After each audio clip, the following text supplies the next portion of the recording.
Hello, everyone, and welcome to TFOL Talk, the podcast where we shine a light on awesome teen fans in the LEGO community doing amazing things, and maybe the occasional AFOL too. I'm Doodlebricks, aka Kavi, and today we're going to be hanging out with Jay, otherwise known as Superstar Rockin Jae.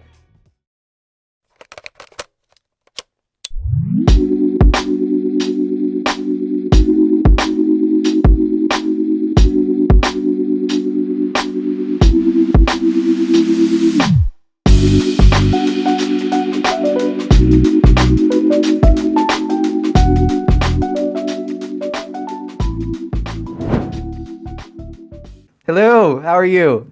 Hi, I'm good. I'm really glad to be here. I'm glad to have you as well. I'm looking forward to this. So, first off, just how are you doing generally? What's been up? I'm doing really good. It's been a more relevant time for me recently because of all of the recent Lego stuff. So I've been having a lot of fun on all of my different um, platforms, just kind of building up. It's getting a little slow here and there, but things have been generally good for me. That's fantastic. So, all right. Who is Superstar Rockin' Jae and what do you do in the Lego world? So Superstar Rockin Jae is something that happened very spontaneously to me.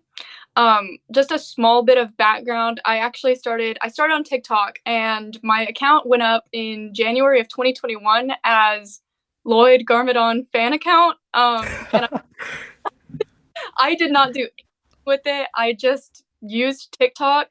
I was not on any kind of Lego platform whatsoever. I didn't lurk on Twitter. I didn't lurk on Instagram. So I had no idea anything about the Lego community. I knew certain creators because they were really big. Um, and every now and then I would poke my nose into some discussion about Ninjago because I'd been into it for a long time. Um, and so in January of 2022, I changed my username to Superstar Rockin J. Thank you to Ninjago team for making my namesake. I don't know what I would have done Yeah. otherwise. Um, and I started uploading more regularly, just little things. It would be here's my recent collection of figures that I just got. Here's this, that, and the other. And by January 28th, I had already gained 500 followers. And I was like, Wow. okay, working. By March 7th, I got my first 1,000, and I was just like, what the heck? Why is this working so well? I started uploading more regularly. Like, I did some set building stuff. I showed off some other things here and there. And on April 21st, an interesting thing happened. I posted a video that was showing off the new crystallized poster that had just dropped because this is around the time that started getting teased, and it got 2.6 million views. And so April 21st, I gained 3,000 followers. April 22nd, I hit 4,000. April 23rd, I hit 5,000. April 26th, I hit 6,000. So I was like, oh. Wow. So I started getting more serious. I opened up a Instagram and it was a mess because again, I wasn't really integrated with anything. I just kind of knew what I knew. And I would see these other creators and I was like, I'm going to just do that. So I didn't really have my own flow quite yet. But since then, eventually I worked up, I'm sitting at a plateau of like 8,000 right now on TikTok. I've got 200 on Instagram. I've got almost 200 on Twitter. So Superstar Rockin' J currently has become this like out of nowhere side life that I live where I can go on and I have a very comfortable platform. I feel it's small enough to where it's not really out there, but I have a group of people that I recognize on all my videos and a group of followers that I've, gotten to know on all my platforms. And so it's just this different part that has all of my favorite things all combined, and I can go to it if I need to, and I can, go to either Instagram and post my new sets and I'll get whatever, and people will be like, very nice post, Jay. And I'm like, thank you. So it's kind of like a side life of like a my favorite things. Exactly. That is wow, that is incredible. You grew so fast, like especially after posting that poster, like wow. That is insane. And I've heard that like TikTok is very good for like growing a community and stuff like that. So that seems like a really good place to start on. Yes, 100%. And I didn't really know that before I started, but there's people that have followed me from TikTok to all of my platforms. From they've followed me on Instagram, on YouTube, on my Twitter, and um, if I get zero interaction on a video, I can count on a good group of like a couple hundred people that will always be there. And so TikTok is really good for building a community outward because it's the algorithm is really easy to master, um, and your videos pop up more regularly than like on YouTube or Instagram where you have to dig for content. So Yeah. it's glad that that's where I started. Yeah, no, that is really amazing. And that's good that you have kind of like that core following there that you can guarantee will be there all the time as well. That's those are like always the most important people, I think, right? Yes, I totally agree. That is that is really fantastic. So yeah, so after you started getting the followers from like posting the poster and all that, you just kind of have just kind of continued doing content and stuff after that, right? Right. I realized that I had a power in my hands now that I had all of these followers and they were all paying attention to me. And so I was like, okay, I gotta get kind of serious about this. So I started financially committing, as I put it, to this. I started regularly buying more stuff because Oh, I've really been a set person per se. I liked the figures a lot and I had a lot of figures at this point. But I never focused on the sets. So I started buying more of those so that I could show them off. Again, at this point, I still wasn't really sure of what I was doing because I didn't really know what there was to do. yeah. I knew that a lot of big creators would show off their like million sets and they'd be like comparing all these different sets. And I was like, I have two sets. And so I would just do whatever I like my heart told me to do. I would I'm trying to think of some like old content that I put out. It would just be literally whatever. Anything that had to do with Lego. I think I showed off my favorite out of context clips from Ninjago one time because I needed stuff to do. I was like, I gotta feed these people. I don't want to lose them. Yeah. Um, but around June is where things got more professional for me, because that's around the time that I joined Masters of Brick-Jitsu. Okay, I see. Yeah, and you're part of the group Masters of Brick-Jitsu. So for anyone who doesn't know, what is Masters of Brick-Jitsu? Masters of Brick-Jitsu is a registered Lego fan media group dedicated to bringing together a community of people who enjoy the content of Ninjago and Monkey Kid. So we work with both the Monkey Kid stuff and the Ninjago stuff. And there's seven of us. Okay. Seven of us. If it's not seven, that would be really embarrassing. Let's see. Yeah. Okay. There's seven of us, and we make content on YouTube, TikTok, Instagram, and Twitter occasionally. Um, so that's what that is. I was asked to join to help work on the TikTok, which is very fitting. Um, Okay. it was June 11th of 2022 that I joined.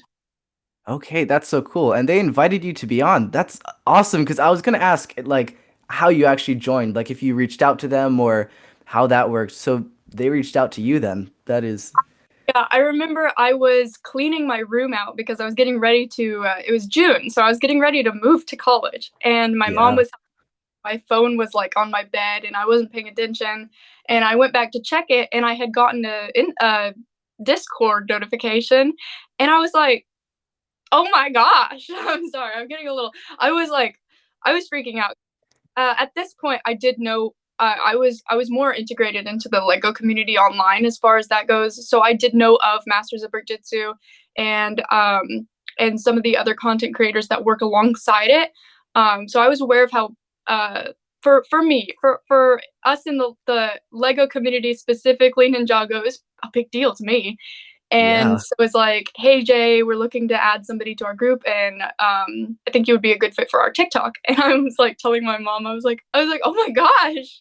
So I remember like exploding in my head, but I texted back like really chill. I was like, "Yeah, that sounds great. I'll love to." But I was like, "This is huge," and I I'm so glad that I was given the opportunity to come on board.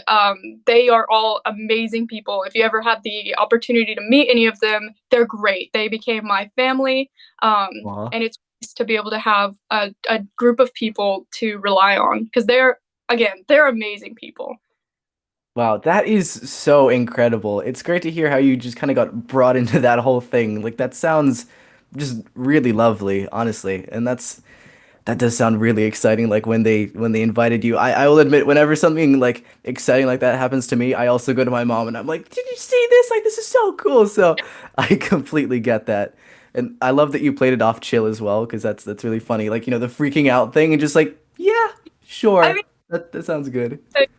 it was one of the first times that I'd ever interacted with them. I had interacted with them all as a group, mostly all of them as a group before, but it had never been anything like, "Hey, do you want to join?" So I Yeah. was I didn't want to come off as like crazy, because it was a big deal. I mean, you think of all these things, you're like, "Oh my gosh, I get to work with a registered Lego fan media group," um, but I was nervous at first as well because it was like I'm so small compared to a lot of these people because we have one of them, Deluxe Collectibles, he's got like 7,000 on YouTube, I think. Yeah. He's really big. And I was like, this is scary because I at the time I had like 8,000 on TikTok, and I was like 8,000 on TikTok compared to whatever on YouTube is nothing. And I was just and currently I'm the only girl in the group, so it's also like about worrying about fans. Sometimes they're like, yes, a girl who loves Ninjago, that's great, this is my dream. And sometimes they're like, a girl who likes Ninjago, she knows nothing. So, but it's been fine. I have had a great time. I feel like my presence in the community right now is positive, only positive, and that's great. I've been doing my best to keep a small enough group of Yeah. people, but still branch out. And it's been really easy to do so as part of the Masters of Berkitsu. Well, that once again is just that's fantastic to hear. Like, I mean, that sucks about some people being like, "Oh, a girl, she knows nothing about it." Like that is so incredibly stupid, Yeah, But besides that, that's just really, really awesome. And like you said before, everybody there is like super nice, just great people. All of you seem so nice and like just fun. yeah, they're really great. I honestly could not have ever asked for anything more perfect. They within the last almost 7 months that I've been part of it, they've become my second family 100%. So I'm very, very, very glad to be part of it. Man, that is so lovely. I was gonna say, so were you part of the trivia contest that they did? The Ninjago trivia contest? No, I had not been in it at that point. When I joined their Discord. It was when I joined the group because Ah, I didn't really. I'd never. I don't want to say poke my nose around because it's not like I was like doing anything negative by going into a Discord, but I never went too deep into anything that I did online because I wasn't really sure of what like fan bases sometimes can be a little wild, and I had experienced that before. And so I was in this mindset that I was like, if I'm going to do something in the community, I don't want to be a part of the fan base. um, I and see. I realized that the Ninjago and the Lego community is relatively fine because most of it's made up of adults or older teenagers. So I was like, okay, never mind, like this is okay. And so I started getting a little more into it, but I didn't really do any I guess close contact type. I didn't really do any close contact. I'm trying to think. Interacting, like, Yes, I didn't really take close contact interaction with the community, just because I was still kind of unknown. Um, but when I joined the Discord, it was actually really nice because there's a lot of people there who kind of have grown to know each other, and so they have conversations all the time about Lego, and there's different channels for different themes, and so everybody kind of like talks about what they want to talk about. And I think it's really great that there's places, not just our Discord, but others, and Twitter and Instagram and TikTok, for people to come together and talk about something that they really like. Um, so I realized that it was actually not as bad as some of the fan bases that I had been in before, and it was Uh, okay. I let my guard down a lot. I see. That's really good. Yeah, no, the Lego community is overall much nicer compared to a lot of other fandoms communities, that's for sure. Yeah, they're a lot less scary. I was gonna say you are a fan of Voltron, if I'm not mistaken, right? I am a fan of Voltron, and I am very aware of the legendary Defender fan base. Yeah, Um, Unfortunately, because of that, the Voltron Legendary Defender reboot that came out, that's a lot of the Voltron content of the last couple of years has been around that, and not like Voltron 64, 84, 64, 84. I Why have can't no I remember? idea. Um, uh, I think it's 84. I'm Okay. crazy for the older Voltron series. It's not as relevant now that Legendary Defender happened, but Legendary Defender was a train wreck, and the fan base was even worse. I'm very glad that no one in the Ninjago community ever sent the writers glass cupcakes, which was a thing. But It was a real what? thing. Yes, a real thing that happened in the Legendary Defender fan base. They were so upset about the writing of the show that they sent the writers glass cupcakes. Oh, Jesus, that fan base. I mean, I used to be really into Legendary Defender particularly, but that was before I was like online and in communities and stuff. So luckily I dodged that bullet. But Yeah, yeah, it was fine. The show was fine, but the community was not. That was not fine. It was no. crazy. Yeah, I enjoyed the show while it lasted. I haven't watched it for years, and it seems like the fan base has kind of died, if I'm not mistaken. But yeah, no, but it was a good show. But yeah, the fan base, I heard so many awful things about like how they're just insane, most of them, and Horrible, horrible things. Yeah. yeah, that's that's wild. Okay, so how did you get into the like how did you get into Ninjago, I guess? Like how did that start specifically? So I started getting into Ninjago very late compared to a lot of my friends. A lot of them are day one, or if not day one, like day two. And I am day like 700. I joined in 2014. I wasn't allowed to watch Cartoon Network as a kid Oh, um, at all, because the shows at the time were a little worse than SpongeBob. I was allowed to watch SpongeBob, but not like anything else. I remember Johnny Bravo was a big one that my mom did not let me watch. yeah. Um, so I was not allowed to watch Cartoon Network, which is where Ninjago uh, lived for a long time. Oh yeah. And so I had no way of knowing that it existed because I was young. Um, and so when I remember I went to a camp and I met this girl and she was talking to me. She was like, "Yeah, there's like this show that I watch with ninja, and they're like they fight these snakes." And I was like, "Okay, well I got to look into this cuz that's crazy." So I went home, and and this was in 2014, and so I didn't watch until Tournament of the Elements. So like 2014 was when Rebooted was happening, but I didn't start until Tournament. So Okay. that's one of the reasons it's one of my favorites. It was the first one that I got into, and obviously, like at this time, there was no way of me watching backwards. Not Ah, that I knew. Um, and so I finally convinced my parents to let me watch Cartoon Network because of Ninjago, and I would tune in all the time. And there were times where I would get kind of like phased out of it because I wasn't really a big TV watcher as a kid either. Um, and I was more into like I like when the Lego Movie came out, I had gone and seen it, and there was this event hosted at a Barnes and Noble near me where we'd go build sets from the Lego Movie, and I was really into that. I was like, this is awesome.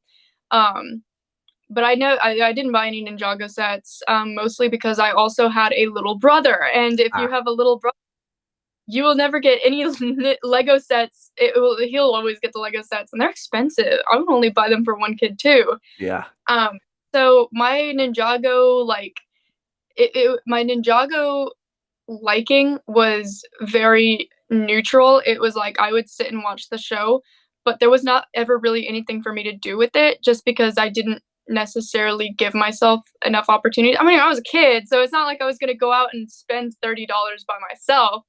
Um, so I didn't have any sets. I didn't, have anywhere to talk about it because again, I was a kid. So as the years went on, when I got older and I got my first phone, I remember joining small, very small communities um, for Ninjago, and I liked to draw the characters and stuff like that. And then I remember when the movie came out and they changed the designs, and I was remember very specifically posting a like blog on this small Ninjago like forum. And I was like, I'm so mad about this because I spent so long drawing the characters. And now they're all different, and so that was the only thing that I had going for myself. Um, and I kept watching up. I finally got Netflix, so I could Ah, watch Netflix, and so I watched it all the way through. From the season one, I didn't watch the pilots, unfortunately. I'm a ah. fake, but I watched it season one all the way to what was currently on Netflix, which at the time that I did this was only season 10. They didn't have any of the Wild Brain seasons on it yet, so that was the amount that I had seen at that point. And slowly, they started adding more and more to Netflix, and so I kept watching it. And then in March of 2021, I started rewatching it again. I don't know why, but I rewatched all of it again. And that is where it started becoming more relevant because I could do more with it. Now I could go online and talk about it. Now I could go with my own adult money. Well, not adult at the time, but my own money will pay for sets and stuff like that. So I had gotten into Ninjago long ago, but it took me a long time to really have a passion for the show. I see. Okay. That's interesting. I was gonna say that I also had the same thing where like I wasn't allowed to watch a lot of things like SpongeBob. I wasn't allowed to watch SpongeBob actually specifically, so I feel you there. But Yeah. yeah, that's interesting how it kind of like you were kind of there for a lot of it, a decent amount from tournament, but like how you just kind of got into it more recently. So that's cool. And it is, it is kind of weird how like Netflix kind of takes forever to update Ninjago. So like you said, they only had up to season 10, which was March of the Oni, I think, right? So Yeah. yeah, no, Yeah. that's sorry, It, what were it, you it gonna say? Sorry, I'm sorry. The Me not getting involved into it very early, like most people, made me kind of feel also a I had an aversion to making myself very known because I was like, well, all these people have been watching it since the day it came out, and I have been actually like diving into it with the full capacity that I possibly can up until like a couple years ago. So, I felt kind of out of place, and I am one of the only. I'm pretty sure out of like my group that I know of, that I'm close to in the community. I'm pretty sure I'm one of the only people who has not been a day one or relatively close to day one, that I know of. And it's not a big deal at all. I think that anybody can join in on Ninjago anytime. Like there's no rule that says that you cannot like Ninjago unless you've liked it for the last 12 years. Um and people will make jokes and they'll be like, "Oh, you joined because of the movie."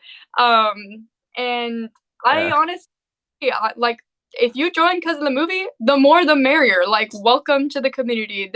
Like, we're glad to have you. That's kind of my mindset. I think as somebody who really started taking off on their interest for it post movie, like it it's okay. join whenever. Like it's great to have more people in the community. Absolutely. It doesn't matter when you join. Like who cares? Like the movie was made to get people into it in the first place. So like it was doing its job. Yes. So your username online is Superstar Rockin Jae, right? And there's also I guess an episode in Ninjago in Prime Empire, I'm pretty sure, that's called Superstar Rocking Jae. The only difference is yours ends with an E, whereas the episodes is with a Y. So what's the correlation between your name and that episode? There is only one correlation, and that is the fact that Jay has the same name as me. My name is Jay. Actually, well, my full name is Jaden. Jaedyn. So I've always gone by Jay, kind of. My close friends call me Jaden. My family calls me Jaden. But I was like, online, I'm gonna be Jay. And I watched that episode and I was like, oh my gosh, this is my youth. I was so happy. And I honestly, I don't know what I would be doing right now if I didn't change my username because I don't know the appeal of Lloyd Garment on Stan account or fan account or whatever it was. So I'm just lucky enough to have found that and used it. I mean, I wouldn't say lucky. I just happen to have the same name as one of the characters in Ninjago. And I was like, Yeah. that sounds cool. Superstar Rockin Jae.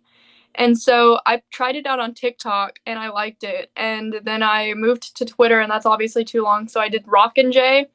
And Ah, on YouTube, it's Superstar Rockin Jae. On Instagram, and all of it was all free. Like I was like, okay, this is my new name because if you're able to make a username go across all platforms, that's it.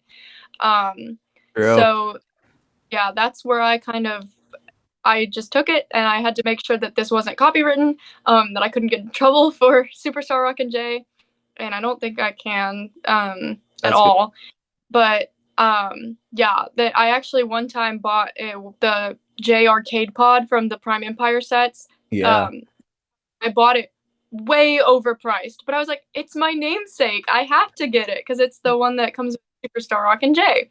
of So course. yeah, that's where I got it from. There is sometimes confusion. Um, I have people who don't know that my name is Jay, and they say that I misspelled his name, and I was like, no, Oh God. that's my name. But that's usually like a really rare occurrence, and it only pops up in my comments sometimes. They're like, I think you spelled his name wrong. Like, I don't, I didn't know. Nah. So Okay. I see. That's super cool. That's like just an amazing coincidence that like it just happened to work out that well. yeah, that I actually own. I own a lot of Lloyd stuff. Yeah, I was Not gonna say. I own a lot of Lloyd because Lloyd's my favorite, but I do take a lot of J stuff if I see it. So like most of my purchases are either for Lloyd or for J because J is my name twin, and I've always really found that fun. I mean, it's there. The only other thing I had going for me was a Power Ranger named Jaden, like a long time ago, and I was like, oh my gosh, that's my name. Um, he was the Red Ranger, and so Oh, Ninja okay. J, I was like, oh my gosh, that's also my name. So it just happens to be a long going coincidence, and it caught up to become a name that I took for myself. So Well, that's so awesome. I love it when things just work out like perfectly like that. That's really cool because I was also gonna mention I find it quite funny that your name is, Superstar Rockin' Jay, but your favorite ninja is Lloyd. I was like, wait a second. So Jay's not that's her favorite? also a thing that I think I've had brought up to me before. Um, I did like a Q&A a little bit ago, and they asked what my favorite ninja was, and I was like, it's Lloyd, and I showed all my Lloyd stuff. And I got a story response, and it was like, it's not Jay. Then why is your name literally devoted to the character? And I was like, it just works. I mean, it could have Yeah. been Lloyd Garment on Stan account, but it's not anymore. Oh my God. I don't know. I think Lloyd Garment on Stan account could work, right? Maybe? So I don't think I would have been able to get very far with that, Yeah. unfortunately. There's like I names. online personas has always been something that I've been very like weary about because I'm not creative whatsoever. In fact, my art Instagram is literally super art Rockin Jae, and so that's the level of Oh my creativity that I go God. to placing names. But it like a long time ago, I just used my name as like anything. I had like an art profile on this one website, and it was just like my name or something like that. I've always been really bad about coming up with usernames, and I when I delved into the Ninjago community, I was like, everybody has such cool usernames. What am I gonna do? And this episode comes along and saved my life. So It's a really good name. Like it that just ended up working perfectly. But no, I get that. And once again, like honestly though, I like the name like Super Art Rockin' Jae. Like it works really well to do like twists with. Like you can really because you also use like Superstar Rockin' Thanks and stuff. And it works. It's kind of like a catchphrase now, it seems like. yeah, I built up a little, and I feel silly saying things like this because by no means am I like well known. I would say that like I have my good following group. I have a group of people that know me, and one time I got recognized at the Denver International Airport, but that was one time, and they were from Whoa. um so like I would say no means am I like big, but it's fun to have gimmicks and stuff like that, and it's fun to interact with my little following. I like doing Q&As and I like if I get like a nice DM, I like responding to it. Most of them sometimes are Yeah. just ridiculous. But Oh God. I haven't I haven't gotten to the point where I can say, oh, I handle fame very well because I'm in no means famous. And I don't mean to sound like I have a big head saying any of this stuff. Nah, But not at all. I have fun making it my own thing. I have fun showing off my personality, which I think is something that not a lot of, and no hate to anybody, not a lot of content creators like show off so much of their like personality. It's usually like this is my Ninjago mask and this is my like my personal mask, and I never take my Ninjago mask off. Um, and you don't really get to know anybody that well. Not so much in the Ninjago community. A lot of people are very personable. They're themselves online, but like for example, a lot of the time, I used to be really into Minecraft YouTubers. Little dark secret of mine. Ah, It's usually just this is persona on YouTube, and you will never ever see who I am in real life. Um, and yeah.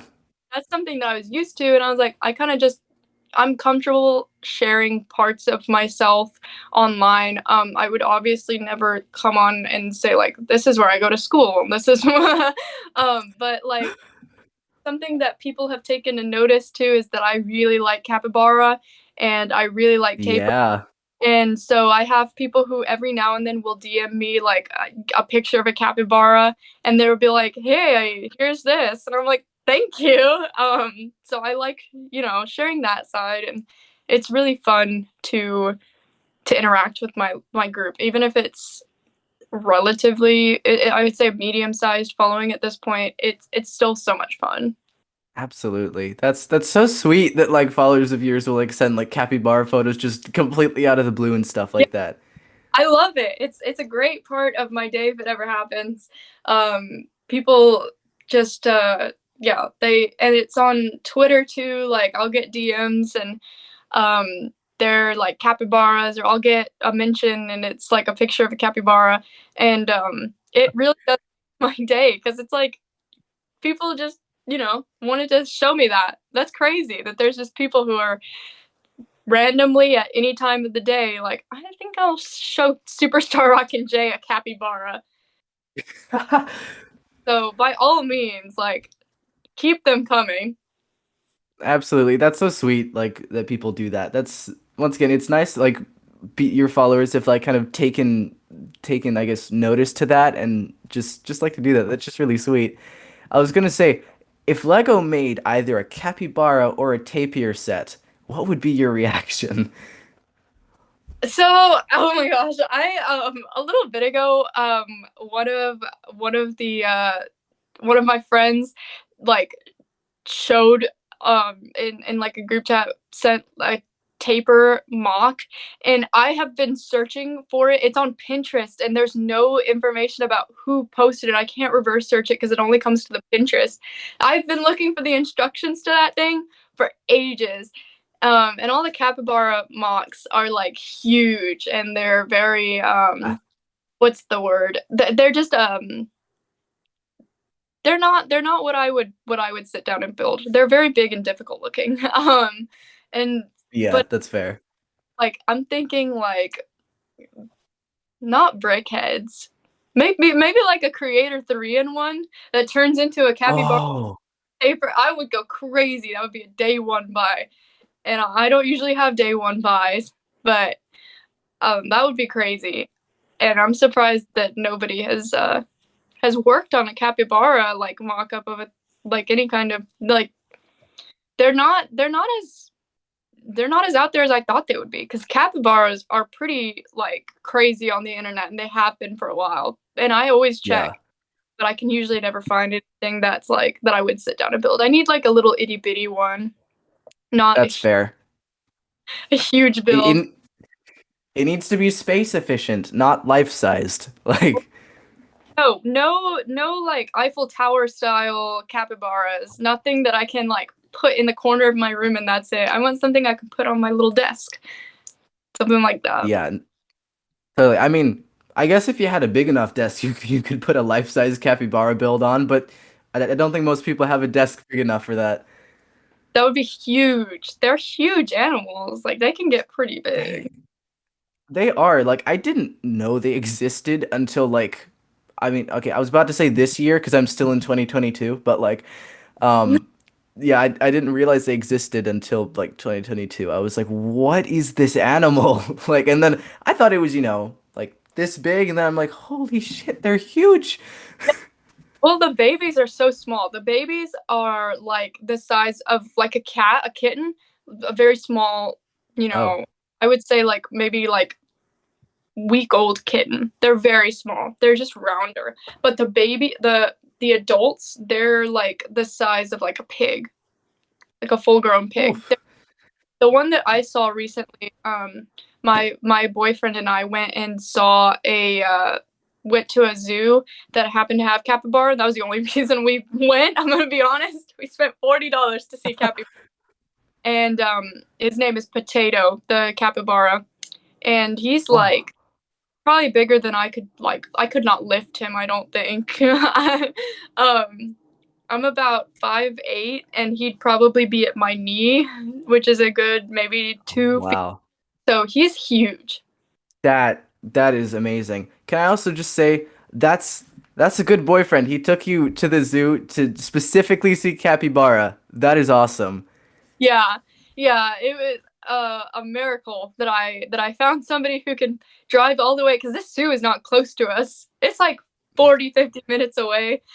Drive all out just to see one animal at the zoo, and we saw the other ones, but we Yeah. really went for it.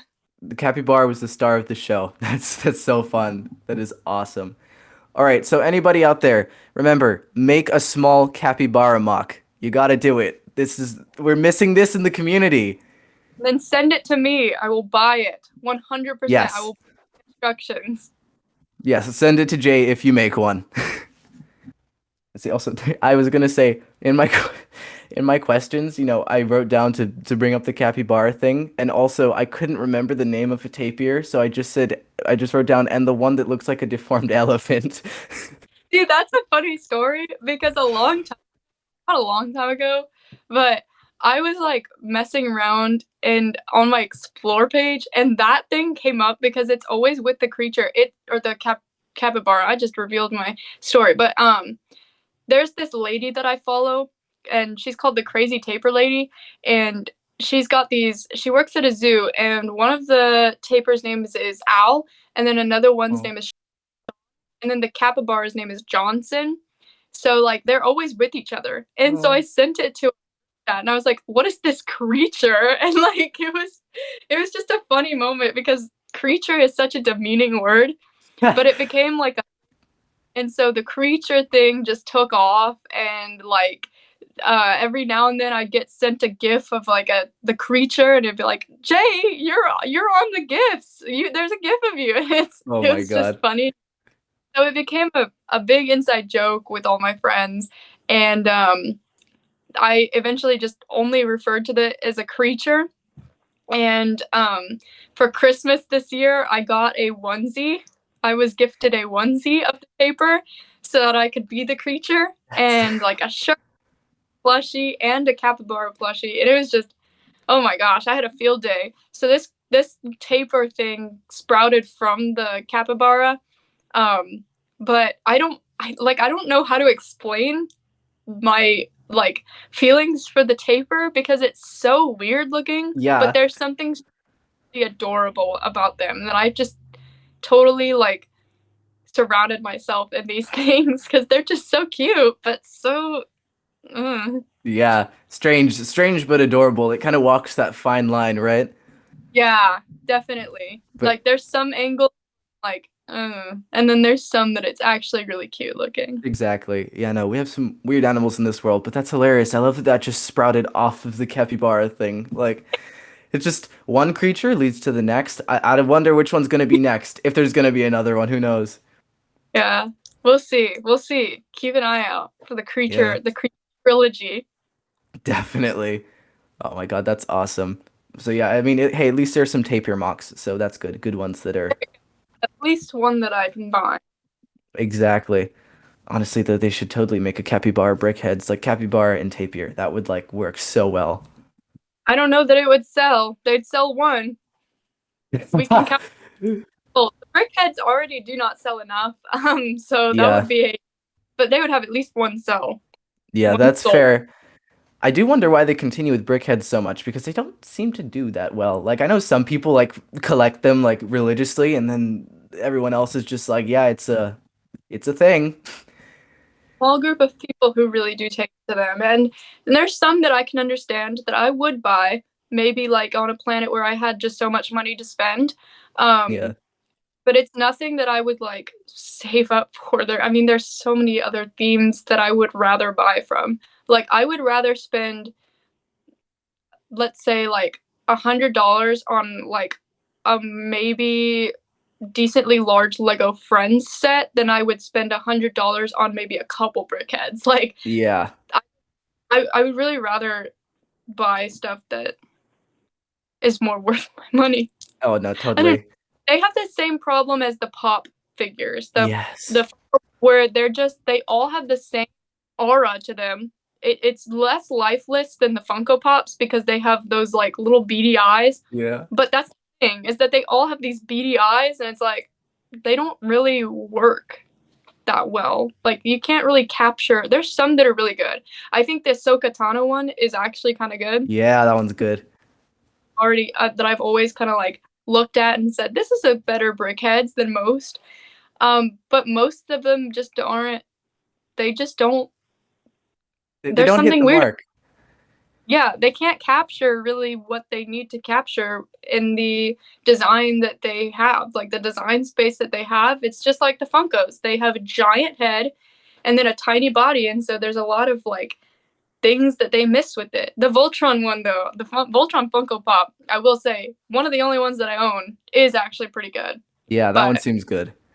Yeah, no, I totally get you. Like, I mean, honestly, look, no offense to Funko Pop collectors, I'm really glad I was born a Lego fan and not a Funko fan because they're definitely not my thing. And like, I think, you get a lot more out of collecting Lego than Funko. But yeah, they've never really been my thing either. Like, I have one, which is like Jyn Erso from Star Wars, which I got like years ago because it was on sale, and I was like, that's cool, I guess. But yeah, no, not my thing. yeah, I got the Voltron one at Comic Con a little bit ago, a couple years back. Probably, I would say like 4 or 5 years ago, because it was the only one on the shelf, and they were selling it for a discounted price. And I had never really been into the Funko Pops that much because of just how I had a Newt Scamander from Harry Potter, but that was just because I wanted the little bow truckle that came with it. Yeah. Uh, made that big purchase for the itty bitty thing, and I ended up losing it, so it Oh, didn't even matter. no. Um, and I had Kylo Ren, but Okay. I ended up him, and then those are the only ones that I ever owned because I never liked how lifeless they look. Yeah, no, they're an acquired taste, I think. Definitely. Definitely. All right, so you mentioned a little bit about your TikTok before that you used to do like just fun little videos like your favorite, like this and the other. What's kind of the stuff you do on TikTok nowadays more? Is it still kind of that or My personal TikTok is what I would say is like my not free for all, because now that I am working like in the presence of like the Lego brand name, since we are registered, it has to be within boundaries. So like before, I could go onto TikTok and I could say literally anything I want. Like not necessarily saying that I would, but yeah. in theory, I could go on and I could say anything that I wanted to. But now, now that I am working within a name for this group, I want to hold a high standard. I don't want to say anything that could get me in trouble and get the rest of my group kind of like I got to keep an image up. So a lot of Yeah. my stuff, I would say, like not professional, but more within boundaries. Um, not so like I try not to use any audios that have swear words in them. I try to uh use ideas that don't like relate back to anything negative. So nothing that kind of shows anything that the Lego group would like. I think of like what would I show my grandma? And I try working off of that. So like innocent stuff, I like to show off my sets. Recently, I did a video where I counted my top 4 favorite sets, and I was gonna do more. I was gonna do my whole collection, but I was like, I can't do that. I want to save that for YouTube because I'm starting to try that out. So I did top 4, Right. um, and that did decently well. And it's just showing off my stuff. Um, I save most of my creative content for the master's TikTok, and I will say that I've had like kind of a drought recently because I've been all over the place with life and stuff like that, and so I haven't really had the time to sit down and do anything huge. And a lot of the time, I do like I have to give credit to where it's due. I get a lot of help with the TikTok content from the other members of masters. A lot of the time, all I really do is upload it, so I'm really grateful that we all can work together to keep this thing going. But like when I started, I tried out this Ninjago history thing, and it was okay. It was the first thing I ever did, and it got some amount of views. But that was one of the things that I did. I over 9 videos. I explored all of the different things that happened in the Ninjago content timeline. So not necessarily the continuity, Wow. but just the brand as a whole, or the theme as a whole, not the brand, the theme as a whole, from Yeah. the series start to some of the sets and the books and the special things that came with it. And then every now and then I would get sent something for review, or I would have something and I would review it, and so that was another part of my content, and I keep that specific to masters so that we have that content going up there. So a little bit ago I got sent the golden ultra dragon from the crystallized wave, and so I built it and reviewed it on the TikTok. And then I got sent the Christmas tree, the seasonal Christmas tree, and the wintertime polar bears, and I reviewed a Christmas set in September, which became a little bit of a little moment. Um, so that was some of the stuff that I would do there. I'm working on getting more reviews out before I go back to school because I'll get really busy. So Yeah, that's understandable. a lot of my professional TikTok content, professional with big air quotes, goes onto the master's channel, TikTok, and a lot of my personal, like whatever I feel to the need to record, goes onto my personal TikTok. Um, so the real Okay. difference is that one is mostly going to be reviews, and one is going to be like, here's here's Jay's 50 Lloyd figures. That's it. And I don't actually have Okay. 50 is a huge overestimate. I do not have 50. Okay. Well, 50 is the goal, right? Like, I don't necessarily I've always said that I've never really been a collector per se. I get what I want. I don't get like one of everything because I feel like I have to. I just get, if I see, like a little bit ago, I went to Bricks and Minifigs and they gave me this huge, which I am kind of like a figure at the Bricks and Minifigs near me because every time I come in, one of the guys is like, "You're the one who always comes in," and I was like, "Yep, I always come in." So they had this huge box of like pretty much one of every Ninjago figure for most of the waves. And I found this Sensei Garmadon yeah. and I'll pick him. Like I could buy every single figure, like one of each from like 4 waves, but I don't particularly have the money and I just don't have the desire to collect all of them. I just want what I Yeah. want, which is That's understandable. That's sorry. Yeah. no, I was just gonna say it's not like something that a lot of people do. I think a lot of people get everything that they can get their hands on. I just I don't know. I don't really have a lot of space either, so it's also that. Yeah. That's understandable. That's good though. That's like that's healthy collecting because you really unless, it's like you really feel like you need one of everything, you don't need one of everything. So it's really good to just kind of hone in on the things that you really care about and then be able to kind of look at the rest and be like, that's cool, but I don't need it, you know? Like Yeah. that's a good thing. It's good for money, good for space, and just a good mindset to have overall. Yes, the money a big thing, the space another big thing. Because while I'm here, I'm like living in luxury with a shelf and a lot of space. But come the middle of January, I have to go back to my dorm where things are just like put in random places because they just don't have the space. I mean, I have gotten at least like, oh, I've gotten so much new stuff. I don't know if I'm gonna have the space. I got the Lego office. I got Zayd's jet. I've gotten the dragon. I've gotten a couple more little mini mechs. I've gotten like I don't know how I'm gonna fit everything in my dorm. I was barely fitting it before, and I have stuff back at college I just didn't bring home. So Wow. Oh I have God, no yeah, that good luck with that. thank you. You're gonna have to like what's it? You're gonna have to like stick them on the walls and just like hang them from the ceiling. I've always wanted to hang my dragons from the ceiling. I just don't trust it. Yeah. It like laying in bed in Mm. the middle of it, you're like the Lego breaking sound from all the video games. I'm gonna be really mad. Oh Jesus. Yeah, no, that is the scary thing about doing that because it looks, really cool, but then there's always just like what if it just doesn't work? And then, you're gonna be spending Oh a few hours putting that back together. Hmm? yeah, it could just fall at any time.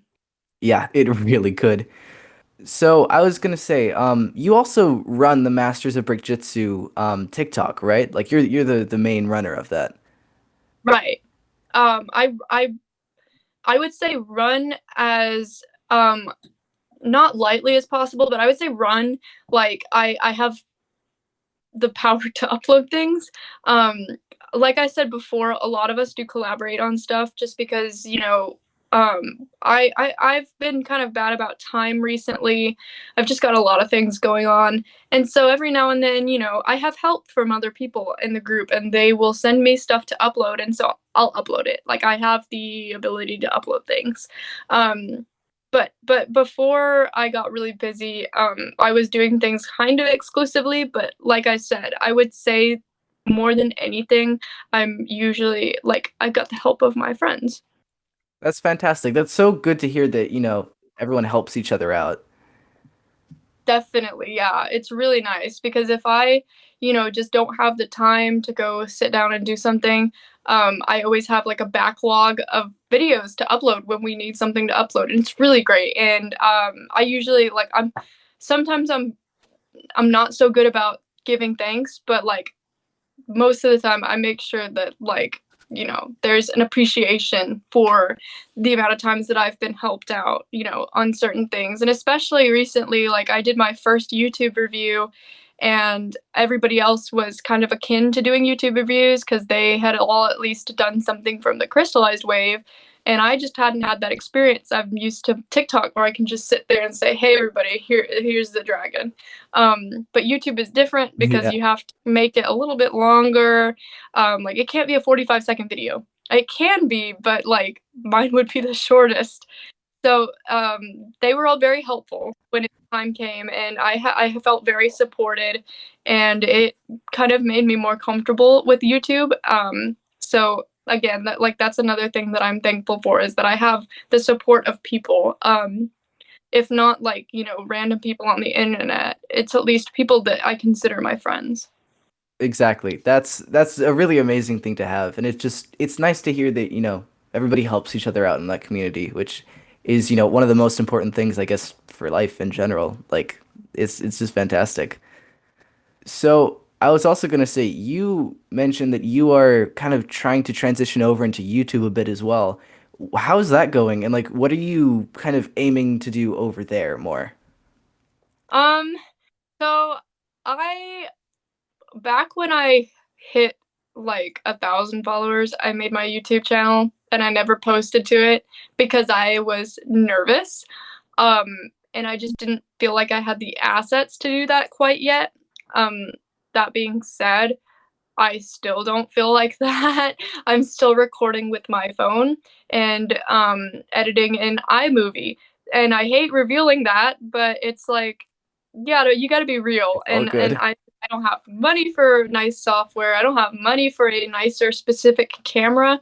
Um, and it's mostly just for fun, honestly. It's just to broaden my understanding when I have to do like reviews with the masters of Jitsu. So it's like you know doing laps before you run like a 5K. Like I have the opportunity to try stuff out on my personal channel before I go and try stuff out on a channel with 4,000 subscribers.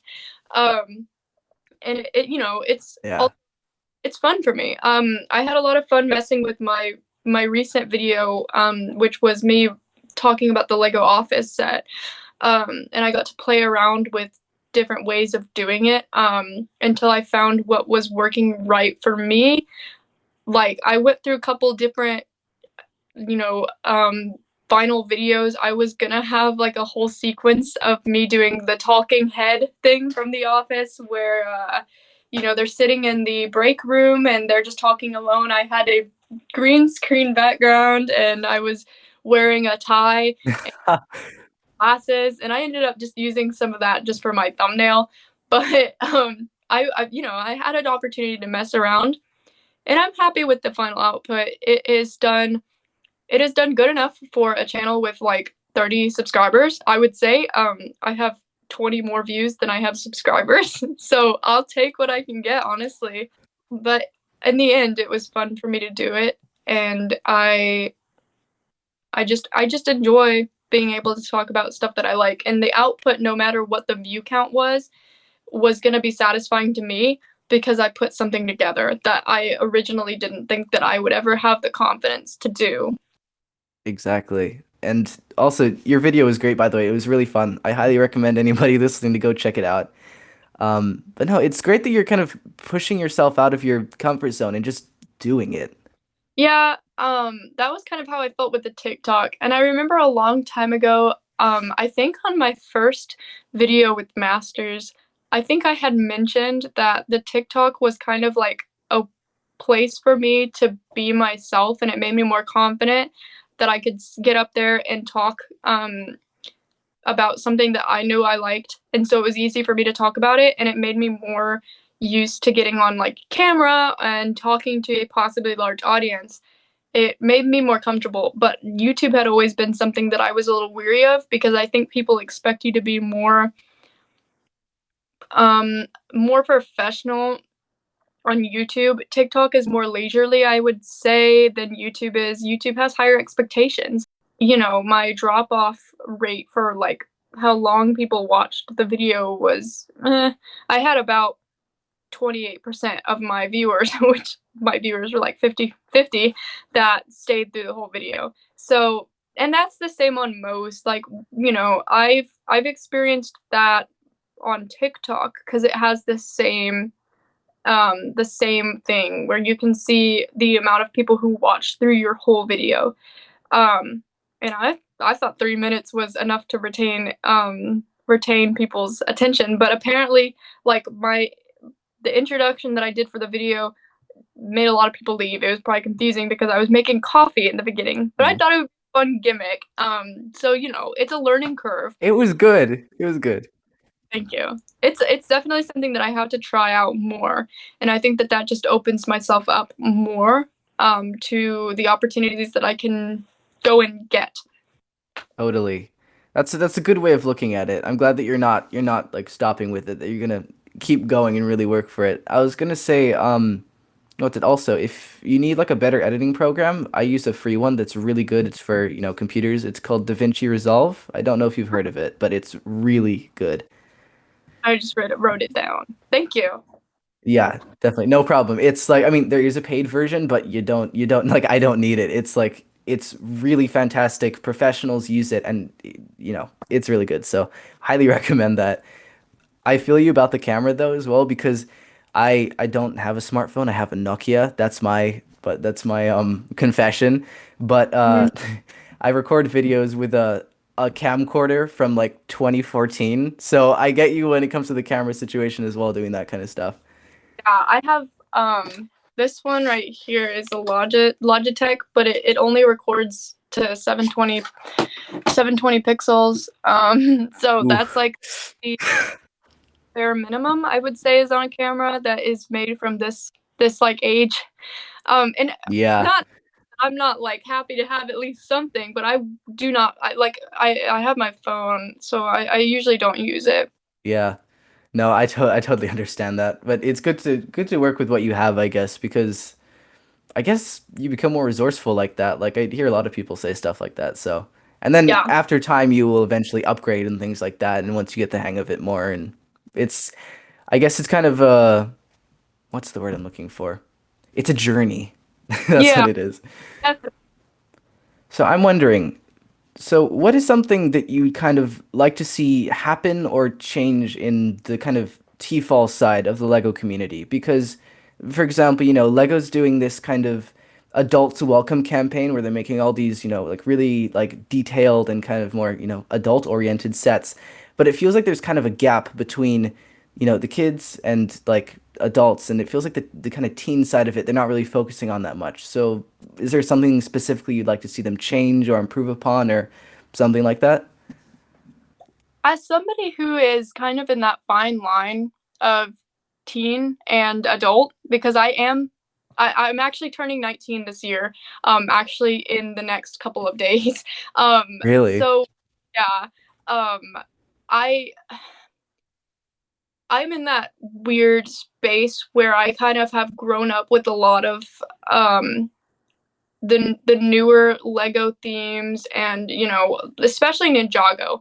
If it wasn't for me not knowing about it until 2014, um it like we would have grown up together, me and the show.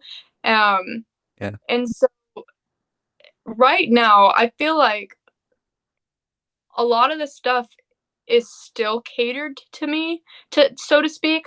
A lot of the sets, if not four and up or like most of the core stuff, they still feel like they're you know they're available to all ages, including the adults. The adult sets that are becoming more and more relevant, like Lego for adults. I'm pretty sure I could be wrong, but I'm pretty sure the last time that I was on the website, there's like a section for like sets to buy if you're an adult.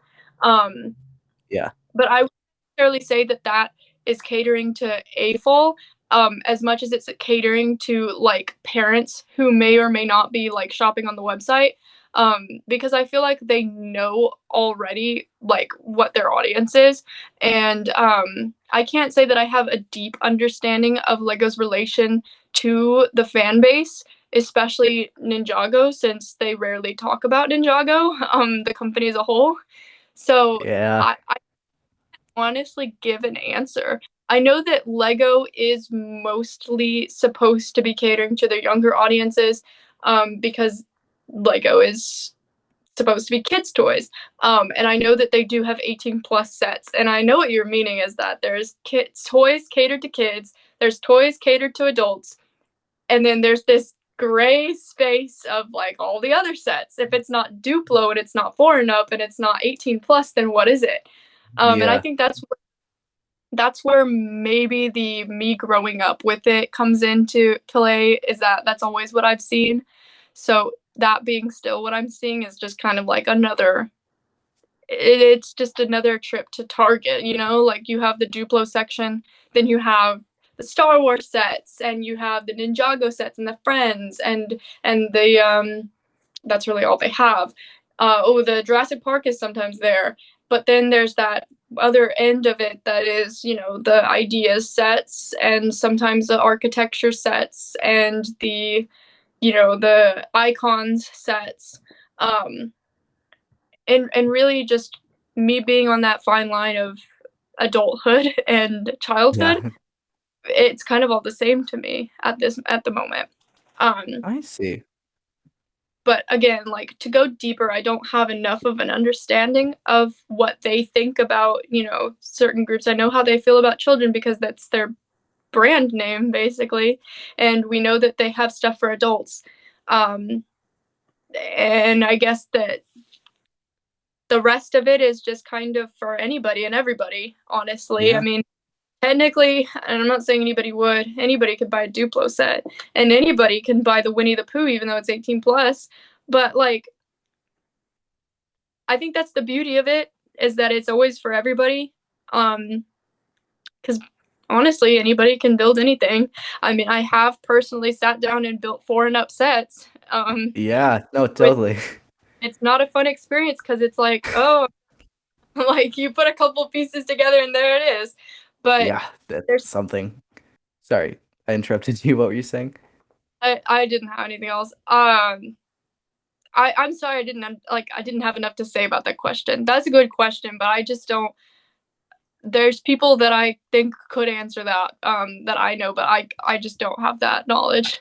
Don't worry, it's totally all right. You gave a very good answer. I get what you're saying though. It's kind of like the things that aren't specifically labeled for little kids and aren't specifically labeled for adults is kind of what you're saying, right? It kind of feels like it's just kind of whatever caters to that specific person looking for something, I guess, right? Like the jumble of stuff that you can choose from, if not like, because little kids, like babies who get Duplo sets, that makes sense. But a toddler could probably buy anything to his heart's content or her heart's content. An adult, because there's some older people in the community that have just stuck around because they like that. I'm sure, at least. I mean, I can't say like for sure, but possibly there's people who are older and they stuck around because it's still all available to them. Yeah. The same they could buy as a kid, they can still buy as an adult. And the younger adults, and I would categorize myself as a young adult right now, I can still buy like the things that are really the 18 plus, even though I am technically in that category now. The 18 plus, they are a little more difficult, but I can still go sit down and build them. And I can also go sit down and build Lloyd's core mech that is Ah, 20 yeah. pieces. And The giant green meatball with legs, yes. yes. I understand what you mean, really. It's kind of anything in that in between. And I guess kind of I think a lot of teens honestly do kind of get drawn towards the 18 plus sets. Like those for a lot of people I think kind of fill the gap. So I get what you're saying. Now, I was gonna say, I saw that you actually draw, and I didn't realize that you like drew and did art, but you're really good at it. And if I'm not mistaken, you have Ninjago OCs or AOC. I'm not quite sure, right? Yes. Thank you, by the way. No problem. Yeah, this is something that I don't usually bring into light because Uh, what's the word? I'm still not sure my audience as far as art goes. I know that there are a lot of amazing artists in the Ninjago community, and I am still working on my minifigure anatomy, so to speak. But Yeah. I've been drawing for a long time, and uh, I've gone through so many different fan bases. So I just have all of these different like things in my like my Batman artillery belt. I started when I was very young, like 7. I started drawing ponies from My Little Pony because I was in the Okay. target audience. Like that was what I drew. I grew out of that. I started drawing people, and it would be like I liked drawing Marvel characters because that was around the time that the Infinity Saga was still going on, and I was really into it. Uh, Um, for a while I would try to draw like different Star Wars characters because they're all pretty interesting looking. Apart from like, the people, like Luke Skywalker. He's just a guy. Um exactly. that was kind of a thing. And then there was a phase where I would just draw like literally anything under the sea. But I've always had like my own characters for different things. I had my own pony character when I was 7. Um, I didn't have a Star Wars character. I didn't have a Marvel character, but I had like ones that didn't branch off from any like specific like fan base. I just made characters up because it's always been something that I have been, that I've had about me. I've always had that side that's like, I'm just gonna make a character today, and that's been kind of several years of my life. So back in I would say 2017, I had a Ninjago character, and his power was the ability to manipulate things on an atomic level, and I thought that that was Oh, too. I was like, that's so cool, but maybe that's too OP, and so he was short lived. Um, but like my concept for him was very shallow, and so I never really did anything. And then I started like later on trying to think of more things. I kind of wanted to work with. I don't quite. I'm sorry that I can't remember. I don't quite remember because all this good. was, but the one that I was working on most recently, I'm still trying to play with the ability. Um, but her concept name that I'm working on is Cece, but spelled like CESI, like cesium. Cesium is an atomic element, but I'm not really sure Oh, any of that in yet. I'm not great at concepting characters, but I'm still getting there. That's why I don't really show it because my biggest fear on the internet is somebody's gonna be like, "This doesn't make any sense," and I'm gonna be like, oh, "Okay, I'm sorry." um, so that's something that I like. I don't always share. If I have like an image that isn't necessarily associated with anything else and it's just a drawing, sometimes I'll put that out. Um, but most of the time, I keep it very like not a lot of people know my art account exists. Um, I think it might be on my link tree, but I like to keep things not hidden, but not exactly out in the open. I understand that. That's such a cool character like concept though. Like I keep Think, thinking, oh, all the elements are taken. Like I try to come up with other ones.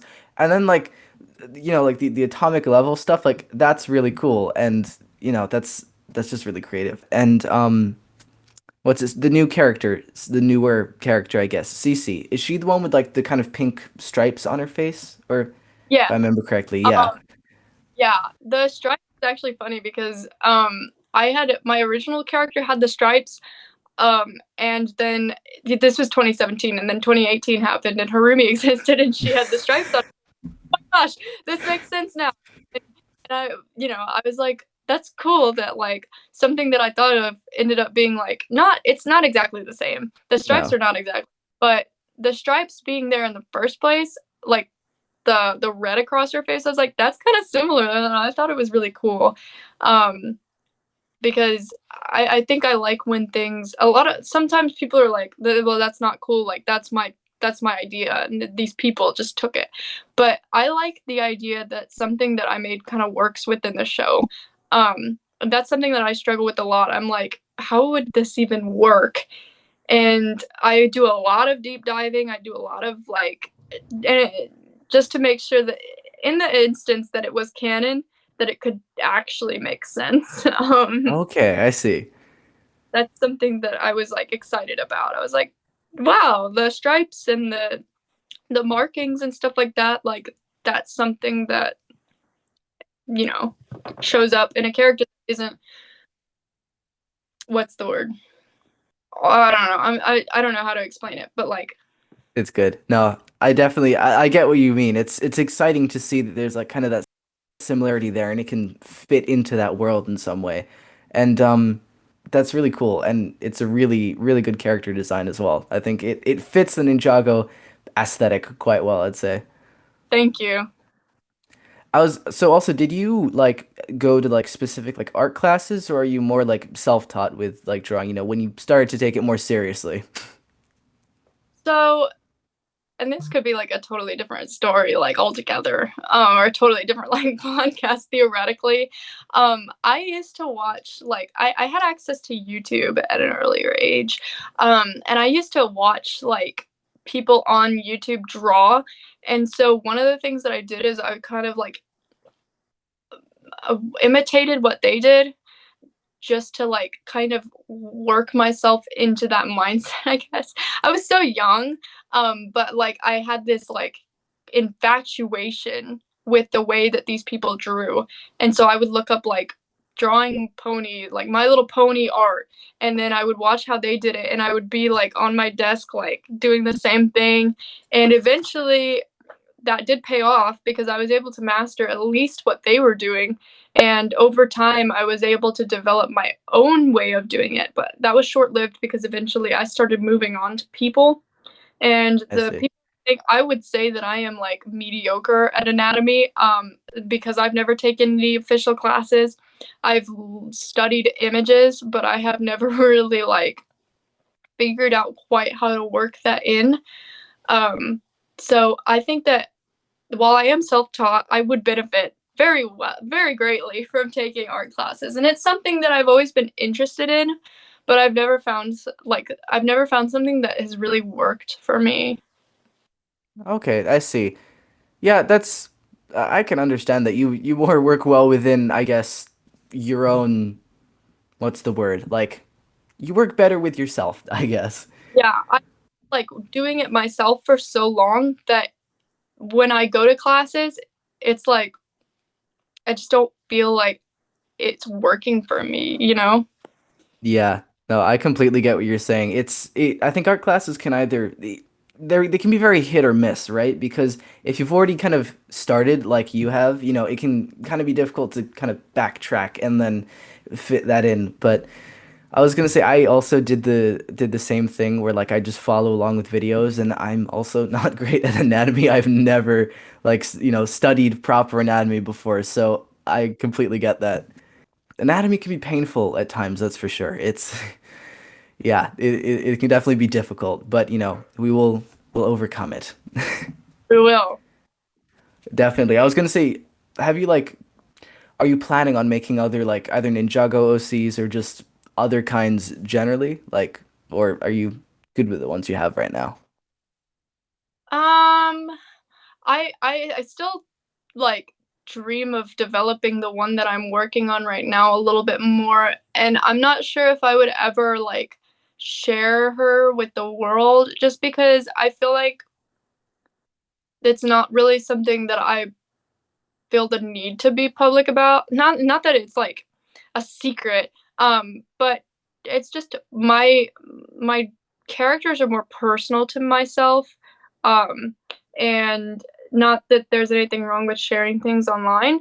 But like, if there's anything that I'm gonna share, it's gonna be like drawings of my like Lego figure, my little sick pig, because she's just a representation of me, or like characters from the show, because everybody knows them. But because my characters from myself are so personal, I just don't.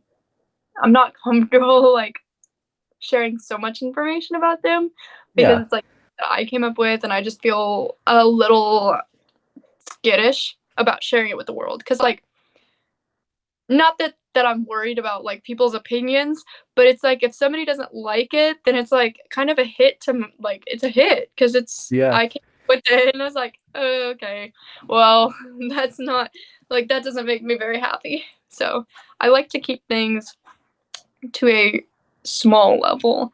There is a very small platform that I am on, um, in a community that I've been part of for a long time, and it's just an art community. And I've shared a lot about my characters there because all the people that are on there I'm very close with.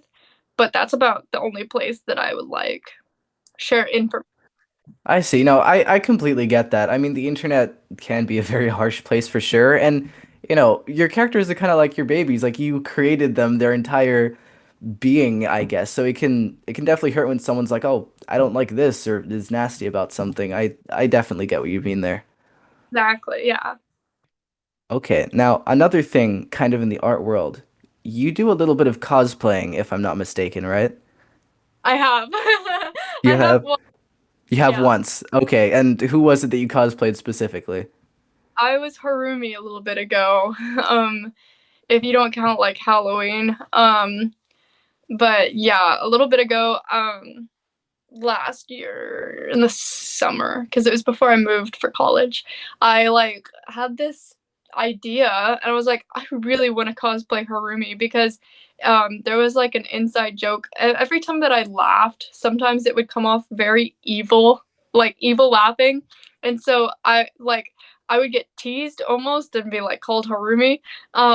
And so I was like, I gotta make this happen. So I made a couple purchases. I got face paint, I got a wig, and then the rest was closet basically because I wasn't Okay. really invested in anything huge. Um, and I had these like in my head, I was like, I'm gonna buy this expensive Oni mask that only covers this part of the face. It looks so cool, and but I just didn't have $300 to spend on all of this stuff. Ooh. So I made the quick purchase. She the wig and the face paint made their way to my house, and I quickly did it. And the first time I did it was the time that it went viral. Not viral. It didn't go viral. It got popular though. It was one of the first times that my Twitter really like was popping.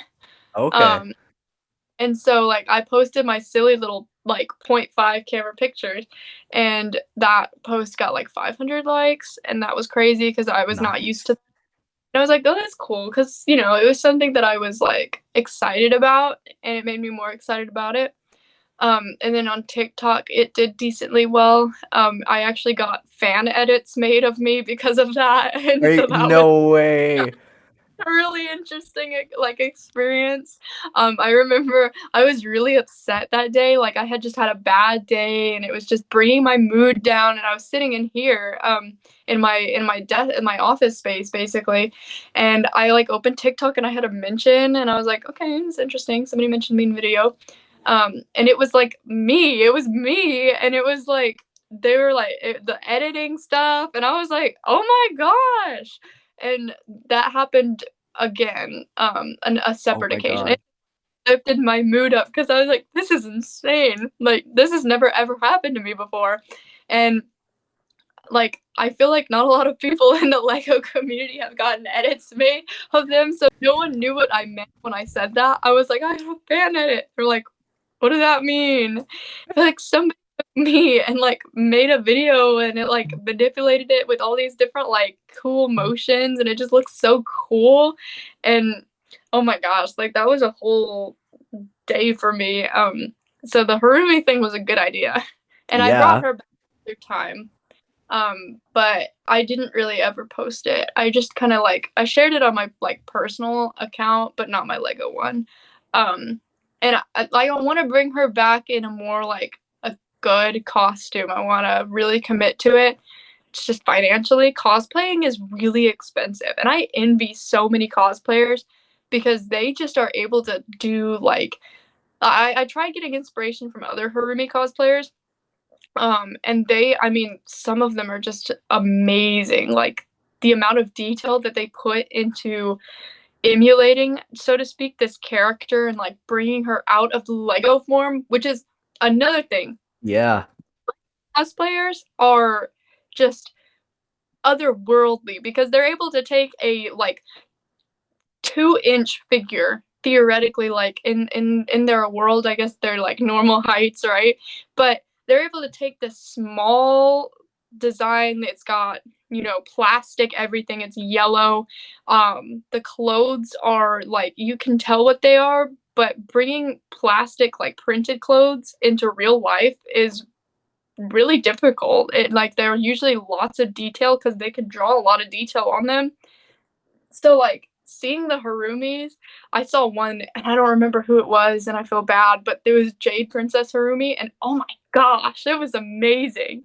So Wow. like I was like, I want to be able to do something like this. So I took a lot of inspiration, but I ended up making it like super basic closet cosplay, but it did fine. And it was nice.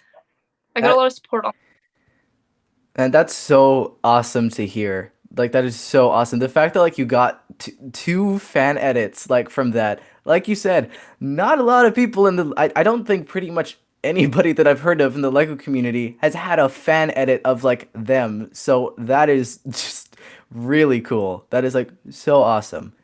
Yeah, it's definitely something that I wasn't ever expecting. But it comes a lot with like not a lot of people are keen on showing their face too often. But I'm very I would say comfortable with like being personal on my platforms. There was a point of time when I would never show like when I would never have shown my face, but I've been working on like being comfortable. Um, and whether or not it comes back to bite me that I show my face so often, like if somebody like at school, which is probably impossible. There's a lot of people on my campus, but if somebody at school is like, "Oh my gosh, it's the Lego TikTok girl," then I would be like, "No." Oh my God. Now you gotta embrace it. Be like, yeah, that's me. I'm the Lego TikTok girl. Surprisingly enough, I had the TikTok account with decent following into the latter half of my senior year of high school, and I never had anybody confront me about it. No one in my class ever mentioned it. It never ended up on any kind of like Instagram account that's dedicated to like messing with people at school. Like it never showed up. It might just like when my video got like the 2 million views, I was like, oh no, no, no, somebody's gonna see. But a lot of people just either don't care or probably never saw it. Okay. So that's good for me because I was really nervous about that, but I never really let it stop me because That's good. I'm having so much fun doing this and so much good stuff has come out of it that I could never ever like dislike what I do. You know what I mean? I could Yeah. never look at it embarrassing thing because not a lot of people, can say that they get to like and it's not like I'm making money yet. I'm working on it. Yet. I only almost 1,000 more followers on TikTok to start monetizing. But Really? Oh man, that's yeah, exciting. but it's not like I'm making money, but I am making friends, I'm making memories, I'm able to literally like my hobby is also something that is a big part of my life and that I can do a lot with. And so that, I could never be shy of it. There's certain things that I would, that I would say that I'm a little more like, I get a little stage fright sometimes. When I was doing my first review for YouTube, I was a little, nervous because you never know what people are gonna think and you never know how people are gonna react. But at the end of the day, it's always fine. Yeah, exactly. But yeah, that's good to hear that you know that like what's it? You're not like nervous about what other people are going to think of what you do and that you know you're proud of it and are enjoying it because that's the most important thing whenever whenever you enjoy something is to not be ashamed of it. And of course, there's no reason to be shy about being a Lego fan at all because honestly, it's like the best like thing ever. So, you know, I totally get that. And I'm Yeah, glad to hear that, you know, people didn't like the people before didn't like make fun of you or anything like that when they did see your stuff. That's really good because I'm sure people have dealt with that in the, you know, before. So I'm glad to hear that you weren't given any grief about that because that can be horrible for sure. right. Yeah. Sometimes, I mean, I mentioned briefly earlier that there was one instance where I was like recognized. Um, and Yeah. in June, I was going to Colorado, and so I was in the Denver International Airport on my way back to where I'm from. And this, like, I was just walking around. I had a lot of time to kill, and this kid was like, are you superstar Rockin Jae?" And I could like when I tell this story, I always feel like I'm making it up in my own head. Like I always feel like I'm making it up, and like whether or not anybody believes me, I like no matter what, I still feel like it's too crazy to even be true. But and I was like, yes. And so like I don't know how he couldn't have been any more than like I would say 16 is the max that I would say. Um and so it was kind of awkward, but I was like, yeah, that's me. Yeah. And like he was kind of laughing and he was like, "Can I like get your autograph?" And I was like, "Okay." I was so like, it was late at night, and so I signed a napkin, and I was like, that did not just happen." And it's so wild that like still, like I said, it doesn't feel like it really happened, and I'm still trying to figure out if I just like had like a an episode of just delusion and that never really happened because it was so crazy. And I like texted my parents. I was like, I just got recognized, like from TikTok. Wow. Um, and so, like, I the whole plane trip home, I was like, what? But that hasn't happened again. I have not been recognized since, which makes more sense now. If I like that makes more sense that it probably did happen because it's like one, and then you never know. And that's the strange thing as well is that like the 8,000 feels like a lot, but at the end of the day, like the 8,000 really isn't that much in comparison to the billions of people that there are. I don't know though. I'd say 8,000 this is a lot of people. Like when you try to just picture like 8,000 people standing in front of you, like that's hard to imagine. Yeah, but like again, I've never been one of those people to like say, "Oh my gosh, I have 8,000 followers, like I am on top of the world." Um and I also don't want to be one of those people who's like, "Oh, guys, I'm not famous. I'm not famous. Like, stop. Like, I'm not famous." It's a niche. I like to say that I'm a niche internet micro celebrity. Because it's about what content you're watching. So in the Lego world, the Lego Ninjago world specifically, I would say that maybe I am like a D-list celebrity.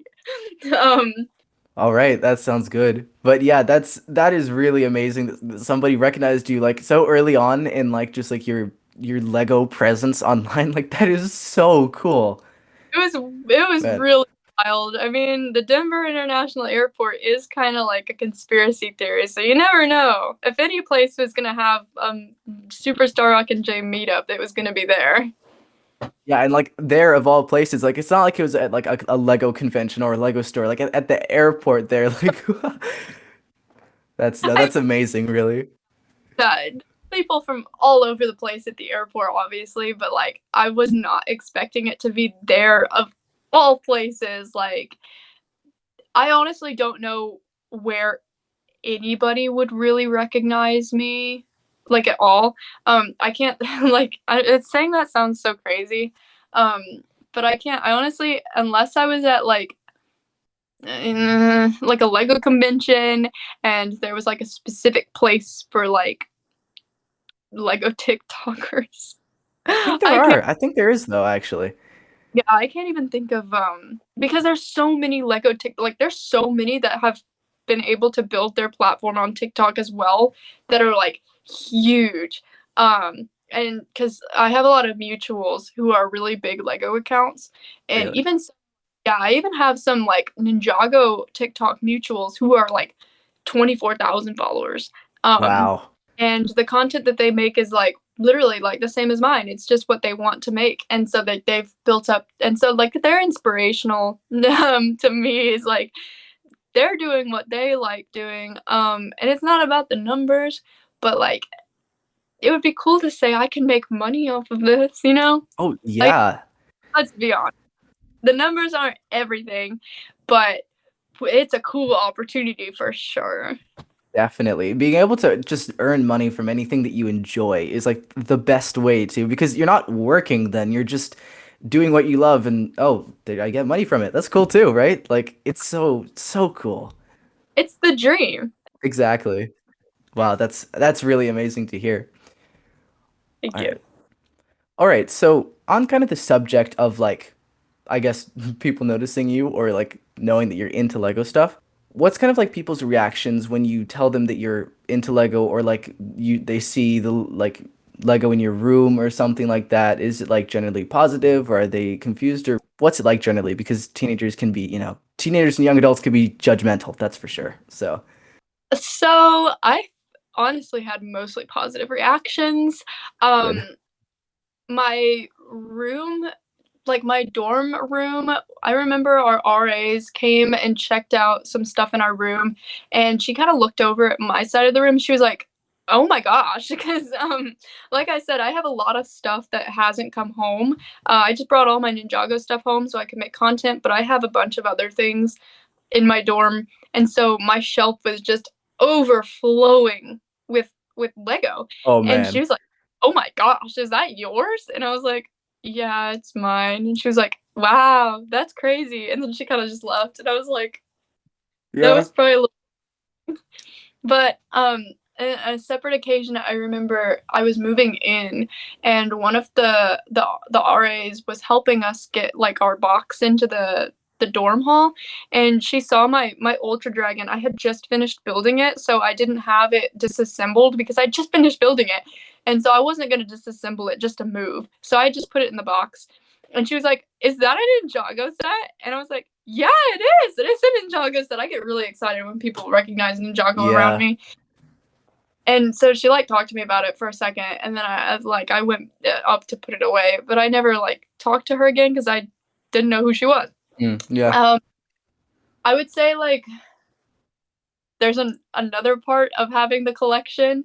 It's like an unspoken riz, honestly. Like, Spoken I Riz. Okay, go on.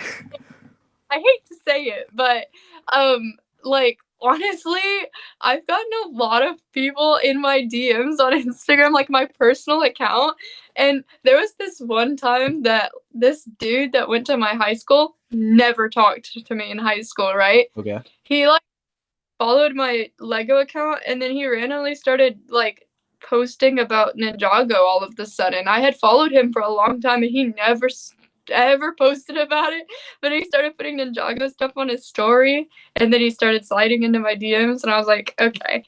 So it's like Oh my a lot. God.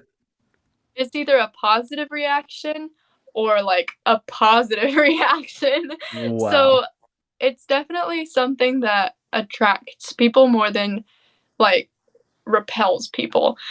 Mostly because I don't think there's anything necessarily wrong with having a Lego collection, no matter what. Um, and there's definitely been times where like my credit has been like not like people just kind of sometimes, and this is very rare. I'm actually very glad to say that this instance is very rare, but there are times that people like will get really quizzical on me and like they will test my knowledge, and I don't think they Ugh, want anybody who is like a man showing off his Lego sets. And I hate to say it. I hate to bring up the difference in like people's reactions based off gender and Lego because Lego is for anyone. And I've always been absolutely. huge, huge, huge believer that there should not be like there should not be girl Lego fans. Like there should be Lego fans, and it's great to Yes. in, but like I hate the fact that like Lego Friends is a girl theme, and Ninjago is a boy theme. Like I've never really felt that that made sense. But that again is a rare instance, and it's mostly positive reactions. And a lot of my they love it. They're crazy about it. A lot of my friends, they love what I do. They're so interested in like seeing when I get new stuff, and some of my biggest supporters are my friends outside of the Lego community, of course. Um And again, like my boyfriend is crazy about what I do, and he's very interested in it. And every time that I have like a TikTok video, he always wants to be the first person to see it. And I get a lot of support from him. I'm so happy with the response that people have outside of the Lego community, because it's just as positive as inside the Lego community, which it That's makes good. sense. It's an innocent thing. It's not, it's not anything that people are kind of like weary about. It's like collecting stamps essentially. It's just a basic hobby. Exactly. It's something that brings you joy and like it's not hurting you or anyone else. So like what's the problem with it? Right. No, totally. That's good to hear that people are, very supportive with it and stuff. And no, I totally get what you mean about the really stupid gender like difference thing because I was gonna ask because, obviously Lego is a thing for like everybody, and I agree with you. It should just be Lego fan, not a male fan of Lego or a female fan of Lego, right? And I was gonna ask if you've ever gotten like judgment either from people specifically in the Lego community or not for being into Lego and being a female? Like if there's anything specifically like that. Yeah, I've gotten a couple. Like I've said, I've like that's happened rarely, but it has happened. Yeah. Um, Time ago on TikTok, there was somebody who like really just he it was a man, and he like came onto my page and was saying like I don't understand what I'm talking about, and wanted to make a video response. And I remember I kept it in my drafts. um I just don't like bringing attention to stuff like that, but I like in the video response that I didn't ever post, it's still in my drafts. It like I basically was like, I don't know why I would buy and spend all my money on these things if I didn't know what I was doing. Like, Yeah. I be sitting here with like, hundreds of dollars in Lego back home. Why, like, I wouldn't do that if I didn't somewhat know what I was talking about. And I think that a lot of people get really defensive over their interests. Um, like, and that's most of the reason why I've never really like talked about Lego Star Wars. I'm not as into Lego Star Wars. I am into Star Wars. Okay. And don't bring it up because I'm not ready to deal with that. Yeah. And so like people are defensive about their interests, and I understand that, people get gatekeepy, for lack of better terms, when it comes to like people that they think don't know anything about their interest, because it's like this is my, like I'm a guy and this is my interest and it's everything to me and I know everything about it. And the idea that somebody has the same interest as me but doesn't really know too much about it, that makes people angry sometimes. Yeah. And I understand. And so that's a lot of the dispute that comes out of like stuff like that. It's rarely anger based. That's good. It's like they just are particular about their interests. And I'm one of those people who kind of like tries to see the better side of everything. So when it comes to me getting negative comments and stuff like that, I kind of attribute it more to just people being overly cautious about their interests. So like the comments about me not understanding what I'm talking about, even though they've never heard me talk about like recently I got a comment that was like, "That's cool, but what was the name of the like? How did Garmadon turn evil?" Like, oh, and then they were also like, "What was the name of like blah blah blah?" I don't remember exactly what they asked me, They just but randomly tested you just because. Oh God. of my my collection, and they were like, yeah, interesting, but like riddle me this. And so I was Mm. like, it's just like I don't understand why I can't just post my Lego collection. It has to be a like, you know a whole quiz, like testing my knowledge of the show. Um and like I'll be completely honest, there's times where I just like don't like have an answer, because it's, Yeah. I'm I don't want to say this in a way that, because it's not to say that I don't know. I don't know. everything. Like, I'm not, if you ask me, like, what was the third line of the second episode of season 4, I'm gonna say, I don't know, but they ask questions like that. Um, Really? like, I've gotten questions that was like, what happened in this episode, the one that you watched like a year ago and watched like 50 other episodes after it. And I'm like, I don't know. Why would I just know that? And I try not to be upset about it because it's like, again, people just want to protect their interests. But again, I rarely get that. I have actually never ever gotten any negative things on Twitter. That's good. Which is surprising from Twitter. No negative things. Like, it doesn't have. I got a really good Twitter group. My like circle is really great. Every now and then I get like people retweeting things that I'm not interested in, and so I just do the not interested thing, and that has built me what I have been heard coined as a bubble. Like Ah, I have a bubble of people. So my Twitter is actually one of my favorite platforms right now because I have a lot of fun on Twitter, honestly. That's where most of like the fun stuff is posted. Instagram is mostly just people posting like their posts and stuff like that. And but Twitter is where people put like memes and interesting facts. It's a great place to promote things, so I like my Twitter a lot, which is funny because a lot of people avoid Twitter at all costs. yeah. But I actually do have fun on it. That's good to hear. I'm glad.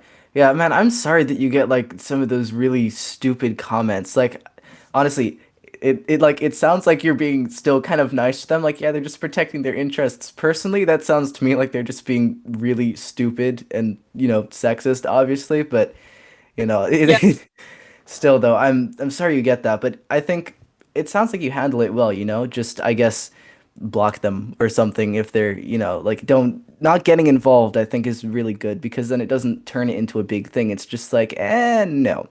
Like we're not playing into that stupid game of, oh, do you know this super specific thing that most people wouldn't know anyways? Like, yeah. yeah. I get one person who could honestly answer without looking it up, like some of the questions that they're asking.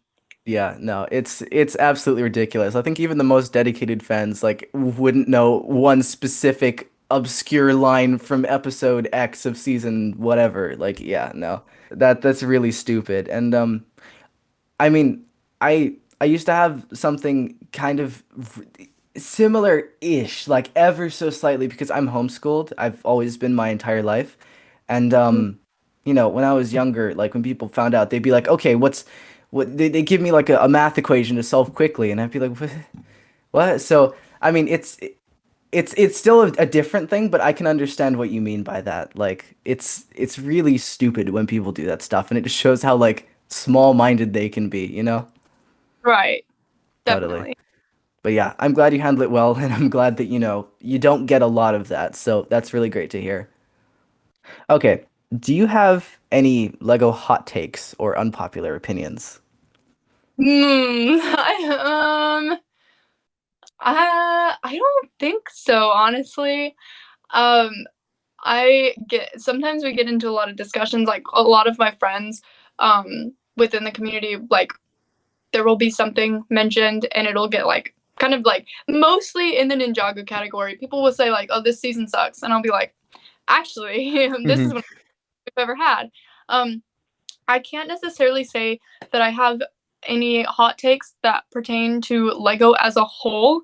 Um, Mostly because I'm not a huge right now, especially I'm not a huge buyer of Lego. um, Yeah. a little more difficult than it used to be. I will say though that I think that Lego Friends is very underrated. I think a lot of people stray Yes. because it's a girls' theme and it's like they have the doll minifigures.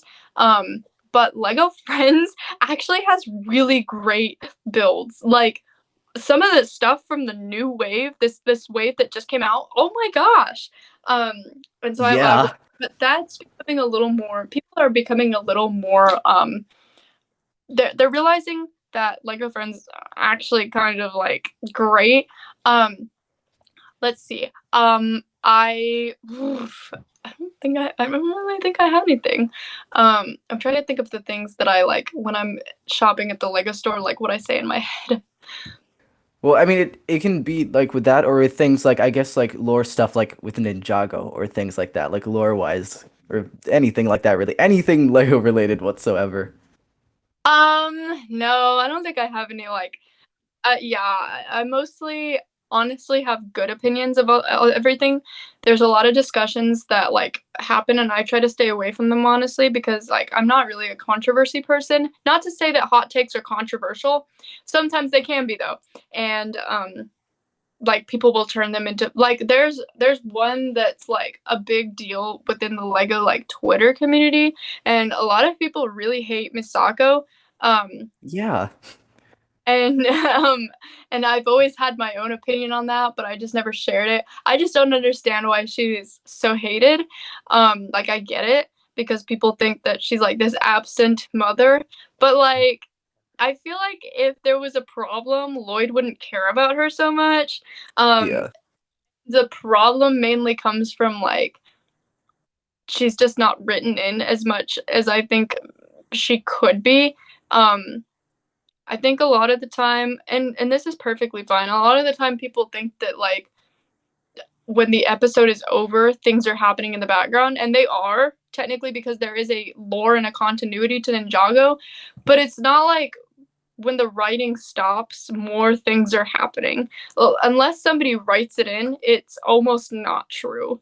yeah. Um, and I'm definitely not somebody to say like what's true about Ninjago, but I I don't see where this like abusive absent mother came from in a that cares so deeply about her son and you can see it and she has her own cool like side stories um and I just don't think that it makes sense that she's got so much hate and like the hate that I mean like you can dislike a character but like people say that they want to light her on fire and I just don't understand so that's probably one of like my I would say opinions. I wouldn't say hot take because I Okay, feel like the already the fact that they hate Misako.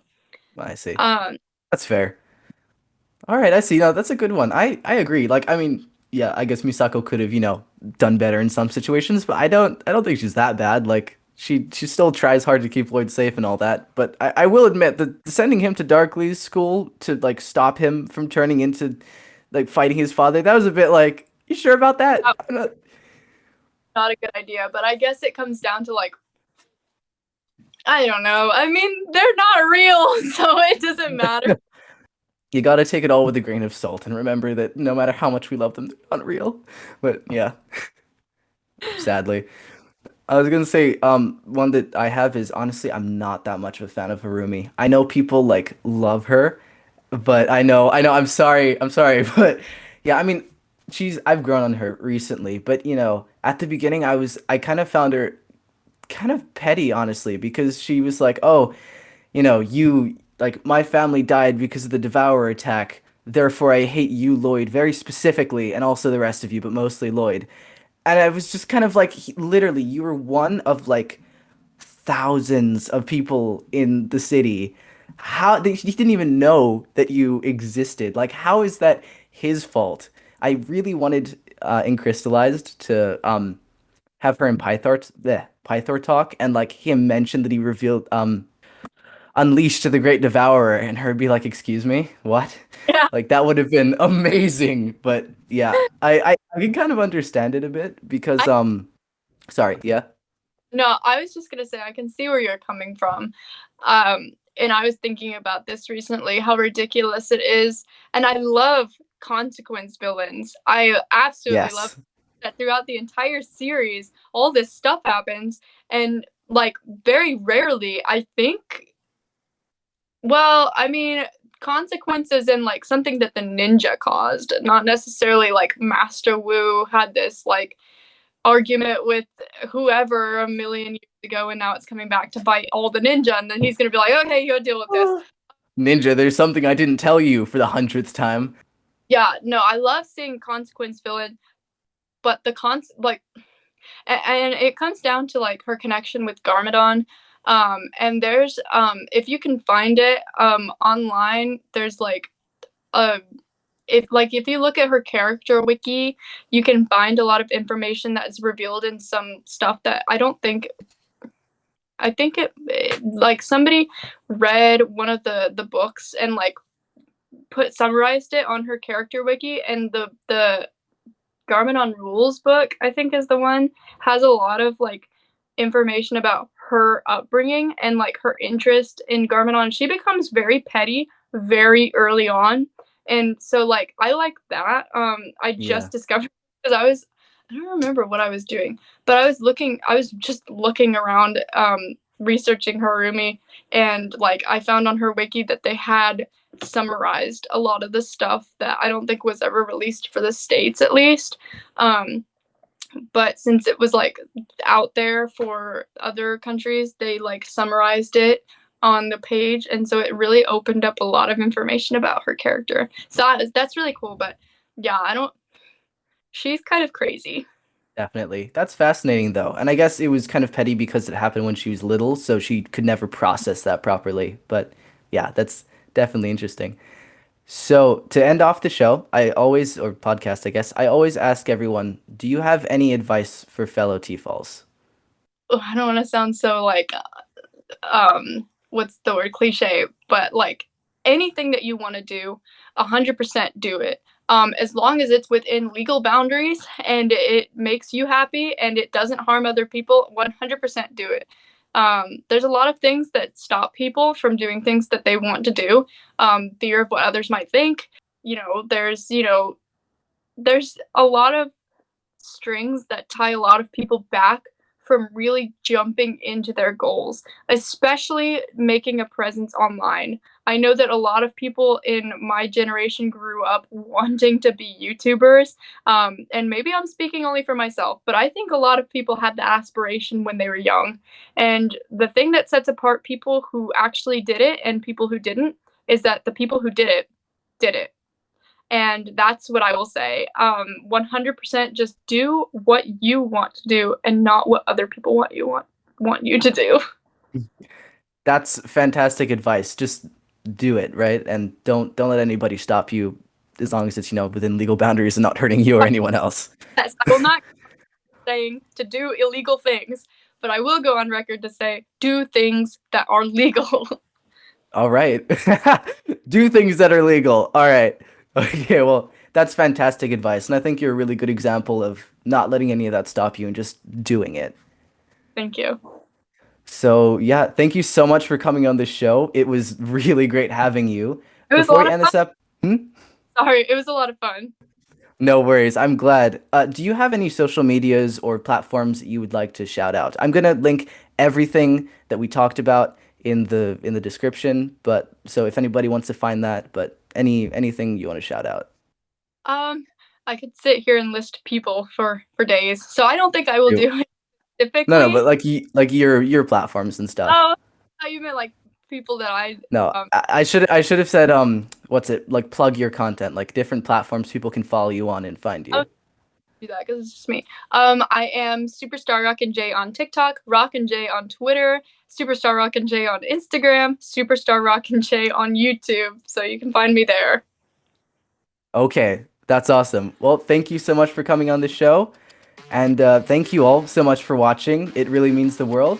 That's all for now, and we'll see you all later.